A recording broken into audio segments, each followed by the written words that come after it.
Some betrayals don't arrive with noise, they crumble quietly, one layer at a time.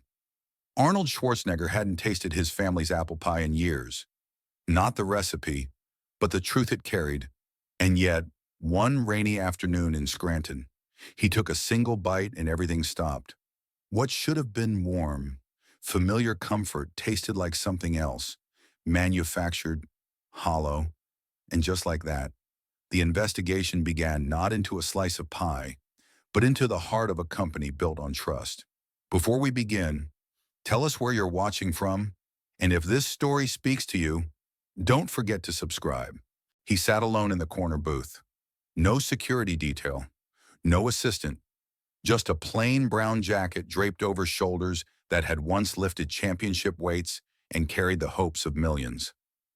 The laminated menu sat untouched. He didn't need it. He already knew what he was here for. A slice of classic apple pie. The same pie that bore the name of the brand he built after leaving politics. The same pie that, in his memory, was made in a quiet kitchen in Austria, with real apples, floured hands, and a mother who taught him that food was a promise. The slice arrived on a white plate with a lattice crust so perfect it could have been photographed. Cinnamon glaze shimmered across the top, vanilla bean ice cream melting to the side, a picture of perfection. But he didn't smile. He just leaned in slightly, inhaled. It was subtle, but unmistakable. The aroma was too sweet, too artificial, like nostalgia reimagined by a machine. He picked up the fork and, with practiced care, sliced through the crust. The filling oozed out, slow and syrupy, too smooth, too processed.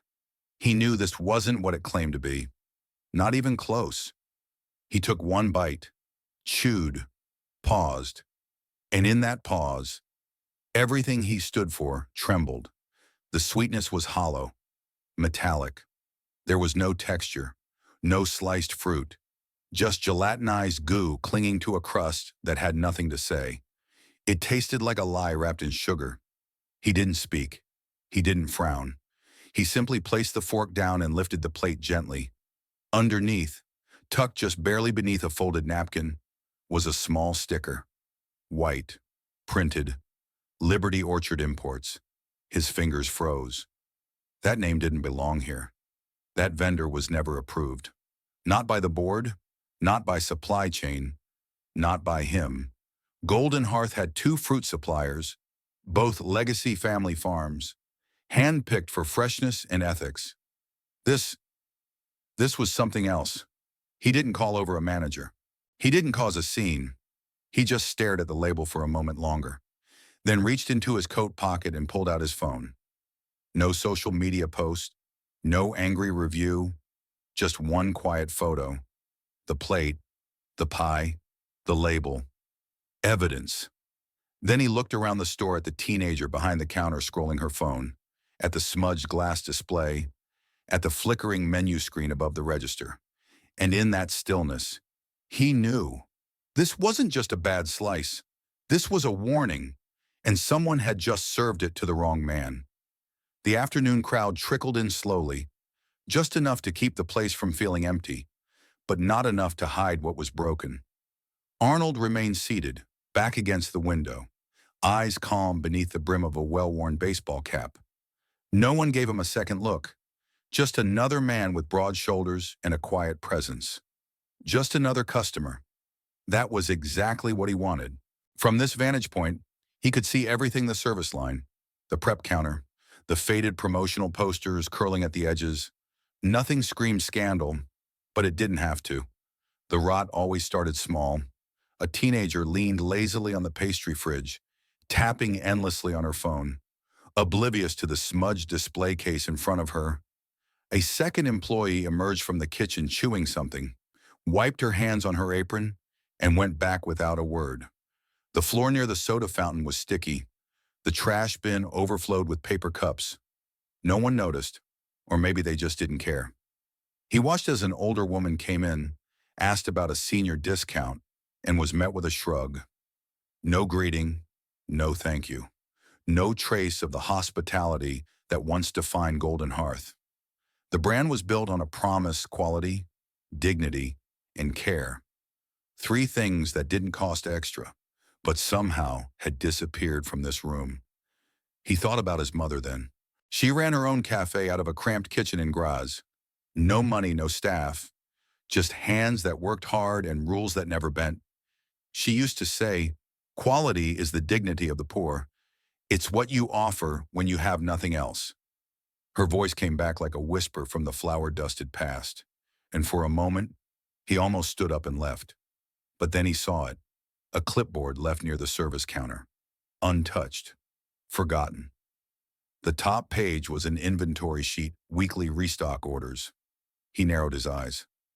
Numbers too low. Supplies that should have run out days ago. Items missing entirely. The amount of vanilla extract listed wouldn't have lasted 2 mornings. Yet no refill orders appeared. Not on the sheet, not in the local data he'd reviewed before arriving. He had seen this kind of discrepancy before. It was the same kind of margin magic used to make something broken look efficient. Cost down, waste zero, profits up, too good, too clean, too false. The more he looked, the more the silence became suspicious. No kitchen chatter, no staff rotation, no manager in sight, just a hollow hum of minimal effort. And the customers, they weren't smiling, they weren't complaining either, just eating, quietly, mechanically, like people who'd given up expecting better. He leaned back, sipped from a paper cup that tasted faintly of burnt coffee, and let the weight of disappointment settle in. Not anger, not yet, but the kind of ache that comes when something you built with your own hands begins to erode under someone else's shortcuts. He pulled out his phone and opened a text thread with Dana. "Still no sign of the manager?" He wrote, "Inventory sheet shows anomalies. Vanilla, syrup, spices too low. Profits don't match." A few seconds later, the reply came. "We'll cross-check store-level logs with central purchasing. Sit tight. Eyes up." He set the phone down and looked again at the counter. A new tray of pastries was being brought out of apple danishes this time. He noted how the crust glistened unnaturally. The color too uniform. The shape too perfect. He didn't need to taste it. He already knew. The pattern was forming, and it wasn't just carelessness.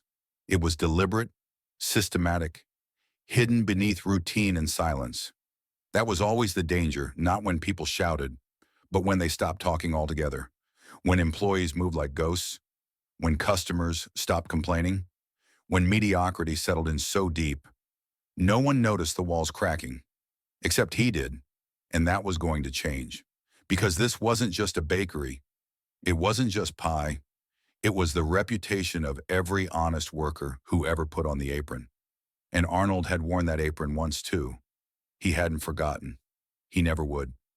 The hotel room was quiet, save for the low hum of the air conditioner and the occasional rattle of the city outside. Arnold sat at the edge of the desk, the same slice of pie from earlier now sealed inside a clear evidence pouch beside his laptop. He hadn't touched it since the restaurant. He didn't need to. He already knew what it wasn't. The plate was gone. The taste, still lingering like a bad memory. But the sticker Liberty Orchard Imports, that was the piece that mattered. He had seen plenty of supplier substitutions during his years in business. Some were honest mistakes, others were not. This didn't smell like a mistake. He tapped the screen of his phone. A message thread with Donna sat open. She had been with him since the early days, smart, precise, and allergic to corporate theater. He'd trusted her with campaigns, contracts, and now this. He sent the photo of the label first, then the details of the store Scranton. Location 117B. Pie batch dated 2 days ago. Less than a minute later, the dots appeared. Got it. That supplier isn't in our system. He leaned back in the chair. Not surprising, but it still settled heavy in his chest. Someone had gone around the company, around the standards, around him. He stood and crossed the room to the minibar, poured a glass of water, and stared out over the parking lot below. People moved in and out of the gas station across the street, unaware that a small lie had just been uncovered across town. The kind of lie that, left unchecked, multiplies. The phone buzzed again. Name Liberty Orchard Imports, incorporated in Delaware. Registered 11 months ago. No food safety license. No FDA filings. Arnold narrowed his eyes.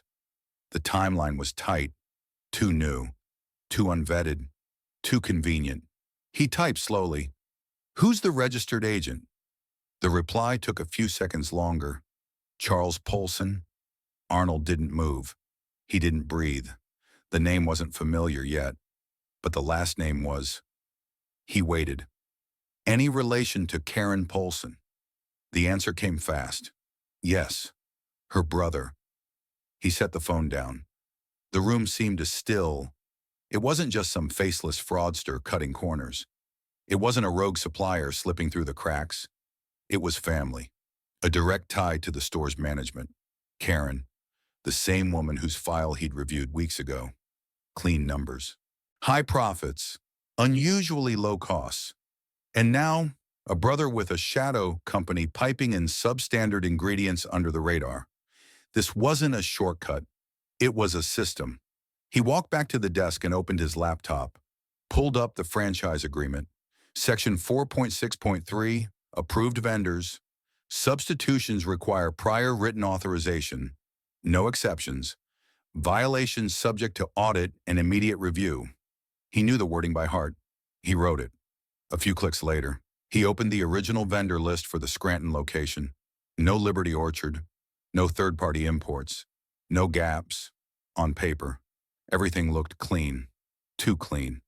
He took a deep breath and opened a folder labeled Field Reports. Last 90 days. Nothing flagged. No complaints logged. No supply chain issues reported. Whoever was behind this had played it well. Suppressed noise. Avoided attention. Manipulated just enough to slip through. He picked up his phone again. Dana, we need everything on Liberty Orchard. Full financials, shipping logs, partner companies, payment structures. Also cross-check every store where Karen's the listed manager or supervisor. Something tells me Scranton isn't the only one. Copy. Already pulling. Arnold stared at the slice of pie still sitting under plastic on the desk. Same crust, same brand, same promise. But the inside was something else entirely. He had built this company with his name. Not for money, not for legacy, for integrity, because he believed people still deserve things done the right way. No matter how hard, no matter how costly. Now someone had wagered that he wasn't paying attention. They were wrong. He hadn't looked away. He had only just started. The next morning, the sun rose behind a thin curtain of cloud, casting a gray sheen over Scranton. The Golden Hearth location opened quietly, lights flickering on one by one, the same automated chime playing over the entrance as early customers filtered in. Arnold was already there, seated at the same booth, same window, same corner. This time, there was no pie in front of him, just a glass of water, half full, and a folded napkin resting beneath his phone. He had already memorized the landline number from the store's public records. He dialed it now. The line rang twice, then clicked. A woman's voice answered. Crisp. Practiced. Golden Hearth Scranton. This is Karen speaking. He didn't disguise his voice. Karen, this is Arnold Schwarzenegger. I'm sitting in your restaurant. I'd like to speak with you now. There was a pause.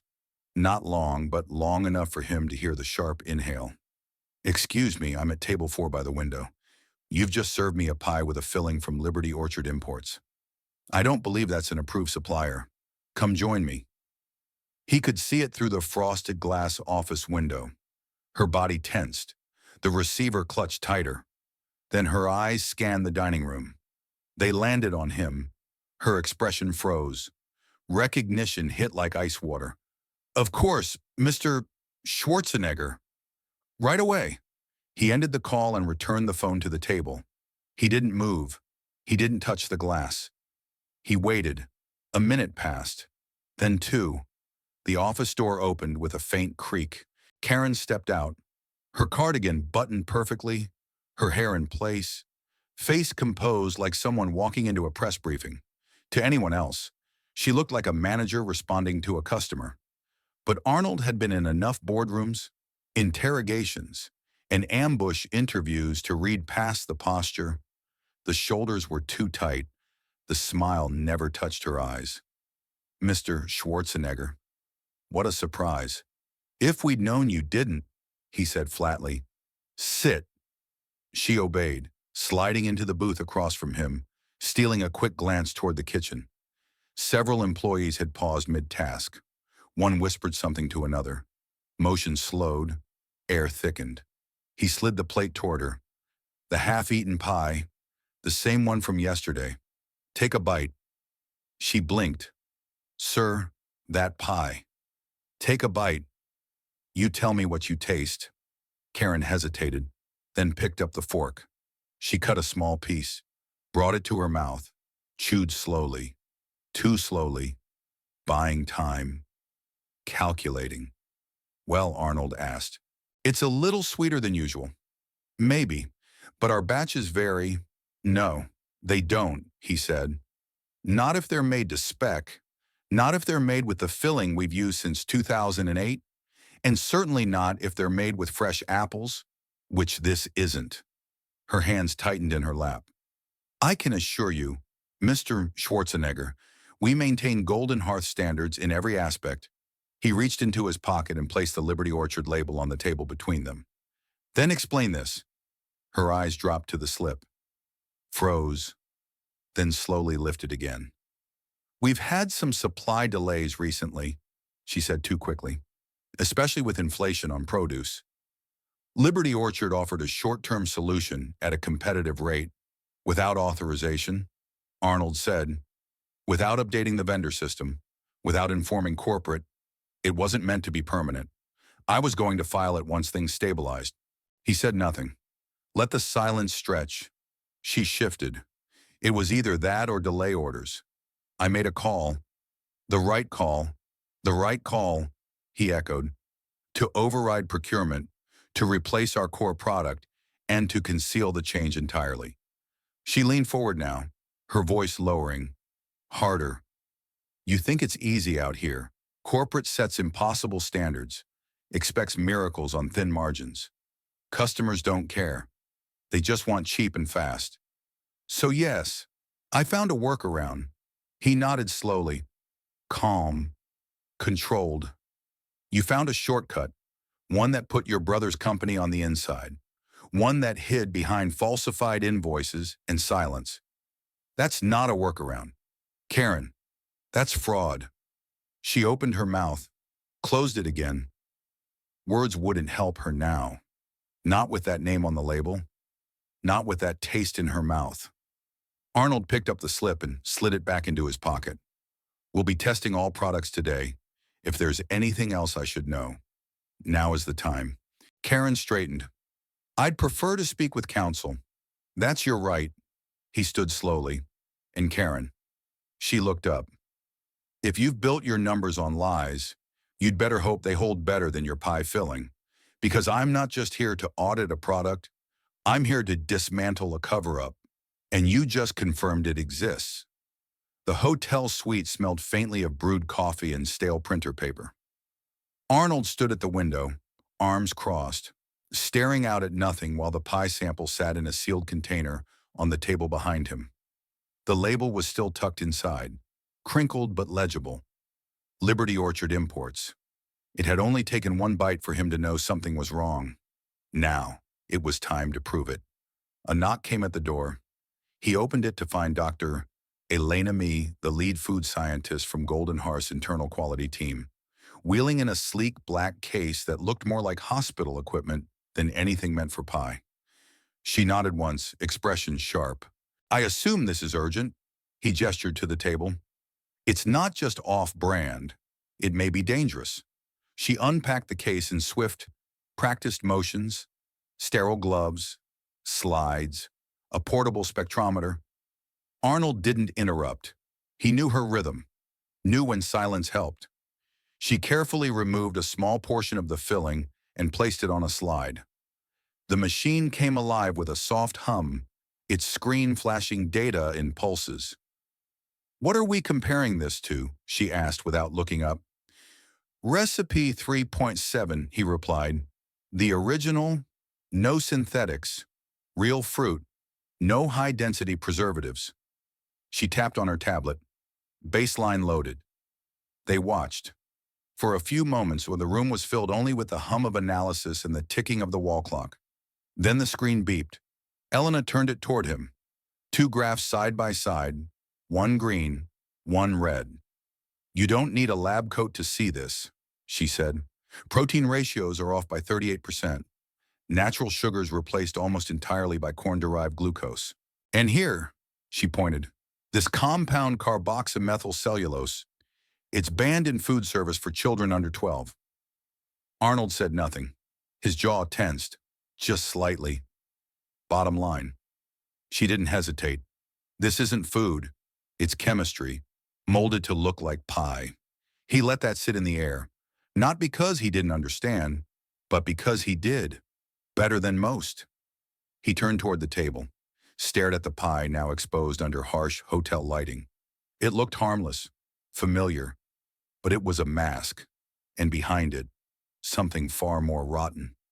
His phone buzzed. A new message from Dana. "We pulled merchant logs from Scranton. No deliveries from authorized vendors in 5 months." He stared at the screen. 5 months. That meant every pie, every order, every bite sold at that location had come from outside the system. From a black market pipeline disguised as home-baked tradition. The customers didn't know. The families, the kids, the seniors. All of them had trusted the brand to mean what it said. Homemade, natural, safe. Instead, they'd been fed a lie. Dana sent another message. "Payments traced from Karen's store to Liberty Orchard's bank account." Guess who signed the invoices? He didn't have to guess. She attached a photo. Karen Polson. Neat, deliberate signature. Dozens of transfers, all just below the audit threshold. That wasn't carelessness. That was strategy. Obfuscation. A system built to deceive quietly and consistently. He picked up the sealed pie box and turned it in his hands. Same design, same packaging, same promise on the side, but inside danger. Not just to the brand, to people. That changed everything. Elena began packing up her tools. "I'll have a full report to you in 24 hours, but this should be enough to initiate formal action." He nodded. "Thank you. We'll need your team on standby. If this spread beyond Scranton, we'll be testing samples from every region." "Already making the calls," she said, and rolled her case back toward the door. When it closed behind her, the suite fell quiet again. Arnold sat down slowly, elbows on knees, staring at the untouched slice one more time. It reminded him of something his mother used to say. "You can fake flavor, you can fake appearance, but you cannot fake intention. Not forever." Now he knew the truth. Not just about the ingredients, about the betrayal. It wasn't isolated, it wasn't accidental, and it wasn't over. He reached for his phone and dialed Dana. "Start mapping every store linked to Karen. Flag anything with unusual profit margins or supply cost anomalies. If they're hiding something, I want to see it. And Dana," he paused, "don't just pull reports. I want to go there myself, one by one, slice by slice." The next morning, the name tag on his chest read, "Jameson, Internal Quality Assurance, khaki slacks, navy polo, a clipboard tucked under one arm, glasses he didn't need perched low on his nose. No one looked twice. That was the point." Arnold stepped through the front doors of the Scranton store just as the prep line was warming up. The same faint smell of sugar and fryer oil hung in the air, but now it felt different, like perfume over something rotten. A young man behind the counter straightened when he saw him. "You must be Mr. Jameson. I was told to expect you." Arnold nodded. "That's right. I'll need access to your prep logs, storage, supplier records. I won't interfere with operations." The employee, Evan, was polite but visibly uneasy. He led Arnold through the store, offering brief explanations about digital inventory, order volumes, delivery schedules. None of it rang true, too polished, too rehearsed. Arnold had heard real explanations before. These were lines, memorized, controlled. He made notes, asked simple questions. Most were met with nervous glances and vague answers. No one mentioned Liberty Orchard. No one asked why the quality assurance officer looked like someone they might have seen in a movie once. That silence said enough. In the break room, Arnold interviewed staff one at a time. Just routine. He said, company policy, no rush, no pressure. Most offered the same answers. Everything's fine. No complaints. We love working here. Karen runs a tight ship. Their tones were cautious. Their expressions calculated. And then came Tasha. She looked no older than 19, apron askew, backpack still slung over one shoulder. She sat on the edge of her seat, hands in her lap, eyes darting toward the door. How long have you been working here? He asked gently.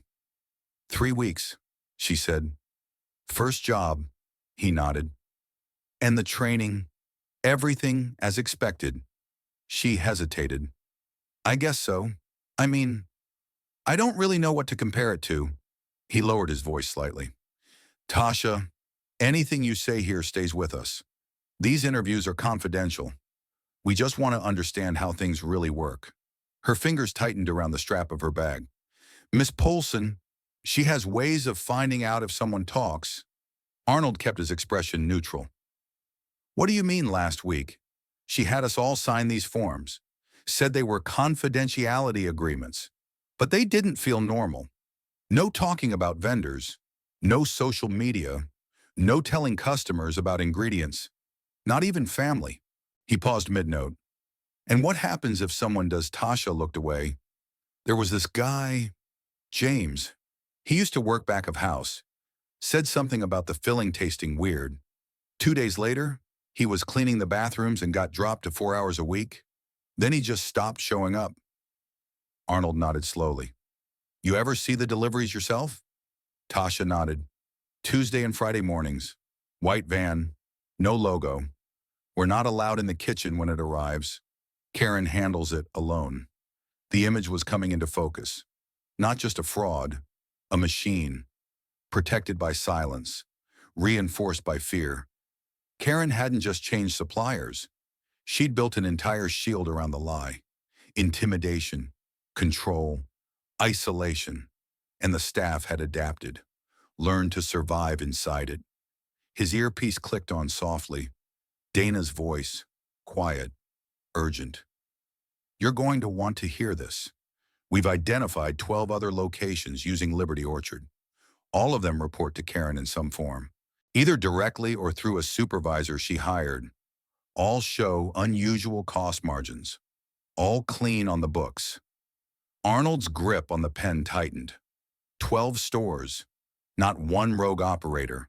A network, built beneath him, using his name, his brand. He thanked Tasha for her time, watched her leave, then sat still for a long moment. He thought about every customer who walked into one of those stores expecting something real, something honest. He thought about his mother's hands pressing dough into pie tins without shortcuts, about how she never once compromised, even when they had nothing. Now that same legacy was being diluted, sold off for margin, hidden behind fake smiles and false spreadsheets. Arnold stood, adjusted his badge, and walked out of the room. His clipboard was full, but his mind was sharper than ever. This wasn't just about Scranton anymore. It was about the whole system, and he was done watching it rot. From this point on, he wasn't just looking for answers. He was cutting into the crust and exposing everything underneath. The announcement came just before noon. A quiet conversation between the front-of-house lead and a customer at the register. Full refund. Complimentary voucher. We're closing early today. Company-wide system check. One by one. The guests filtered out. Confused. Curious. But not angry. Staff members whispered to each other behind counters. The buzz of espresso machines slowed. The fryers clicked off. Then the doors were locked. Inside, the room settled into stillness. Chairs pushed in, aprons straightened, every eye turned toward the center of the floor where Arnold stood. No clipboard, no disguise, just the weight of presence. "Thank you for staying," he said, voice steady. "My name is Arnold Schwarzenegger. I am the founder of Golden Hearth." A few audible gasps. One employee dropped a pen. Tasha stood near the pastry line, her hand frozen halfway to her apron pocket. Arnold didn't wait for the noise to settle. "Effective immediately. This location will undergo a full internal audit. All operations are paused. All staff placed on paid leave. No one is being fired today, but no one is walking out either." He turned to face the office door as it creaked open. Karen stood there, pale, stiff, lips pressed into a line. Her eyes scanned the room, calculating exits, but found none. Arnold met her gaze. "Karen Polson, your role is suspended. You will surrender access credentials and remain available for formal interview." Her jaw tightened, but still, she said nothing. "The legal team will conduct interviews starting this afternoon. Any employee found complicit in vendor manipulation, falsified inventory, or retaliation against co-workers will be subject to disciplinary review." He paused. "For everyone else, those who spoke up or stayed silent out of fear, this is your chance to start again." Karen finally stepped forward, her voice low, hard. "I didn't do this for profit. I did it to keep the lights on. Your systems, they look good on paper, but they don't work in stores like this. Customers want cheap. Headquarters wants purity. I made it work." Arnold didn't flinch. "You made a system that punished honesty and rewarded silence. That's not survival. That's surrender." She shook her head. "You built a brand with rules that don't bend, so we break them to survive. You don't see the pressure. You only see the outcome." He studied her face. There was no gloating in his voice, no lecture, just a quiet weight. "I see the outcome. Karen, it's what's left when trust collapses." He walked toward her slowly. "I'm not here for revenge. I'm here for repair. But that only happens when we stop pretending efficiency is more important than integrity." Her voice cracked, just barely. "I followed the path your company left open, the one with impossible expectations and no one watching." Arnold stopped inches away from her. "Then maybe that's what I need to fix next." He turned back to the staff. "If you ever wondered whether someone at the top was listening, now you know. I was, I am, and I will be." A long silence held the room. Then, slowly, people began to nod, a shift in the air, from fear to relief, from exposure to reckoning. Karen stood motionless as Dana entered with two legal representatives, quietly escorting her toward the back office. She didn't resist. There were no final words. Some truths don't need a closing statement. Arnold remained still for a moment longer. Then he stepped forward, eyes scanning the room. "We forgot something in this place. Not the recipe, not the rules. The reason this brand existed in the first place." His voice softened. "Trust, the kind that can't be boxed, or printed, or programmed. It has to be lived, every day, every slice. And today we start again." 3 months later, the Scranton store opened its doors again. The walls were brighter, the windows clear. The once flickering digital menu boards had been replaced with simple chalk-style displays. But the real change wasn't cosmetic. It was quiet, structural. Every ingredient bin bore a bright red QR code linking directly to sourcing data. Every tray had a log. Every delivery was tracked in real time. No shortcuts, no secrets. That was the point. Arnold stood in the back, arms folded, watching a new batch of pies slide out of the convection oven. The smell hit first. Buttery crust. Real cinnamon. That slow, warm scent of apples that hadn't seen a can. It didn't smell like nostalgia. It smelled like honesty. Dion, now the store manager, walked up beside him with a tired grin. "Numbers are up 30%. Loyalty program brought back almost every regular. Arnold nodded. They came back for more than pie. On the floor, Tasha greeted a group of high school students with visitor badges. Her name tag now read Assistant Manager. She walked them past the prep line, explaining the new sourcing system, the verification logs, the training modules. She wasn't just guiding, she was leading. She caught Arnold's eye and smiled. He gave her a small nod. A bell over the door chimed. An older man stepped in. Slow, careful. A regular from years ago. He ordered one slice of pie and a coffee, sat near the window, took one bite, then another, then stopped. His hand trembled. He wiped his eyes and laughed softly. That's the one. I knew I wasn't crazy. That's the one my wife loved. Arnold watched from a distance, said nothing, just took a breath that reached deeper than it needed to. The kind of breath that lets something go. Later, after the store had closed, he gathered the team. Staff formed a loose half circle around the prep counter, aprons smudged, hairnets askew, but posture proud. He reached behind the line and lifted a plaque into place. The words were simple. Integrity is the ingredient you can't fake. The team clapped. Someone whistled. But Arnold didn't smile for the noise. He smiled for the silence underneath it. The kind of silence that meant something had healed. As he turned to leave, Tasha caught up to him. She asked quietly, "Did you ever imagine it would take this much just to get it right?" Arnold looked at her, then at the plaque. "I used to think strength was muscle. Later, I thought it was power. But now I know. Real strength is transparency. You can't build trust in the dark." She nodded. He stepped out into the night. No camera, no speech, just a man who'd built something, lost it, and chose to rebuild it better. The pie was back, but more importantly, so was the truth. If you enjoyed this story, let us know in the comments, and don't forget to like, share, and subscribe for more inspiring stories.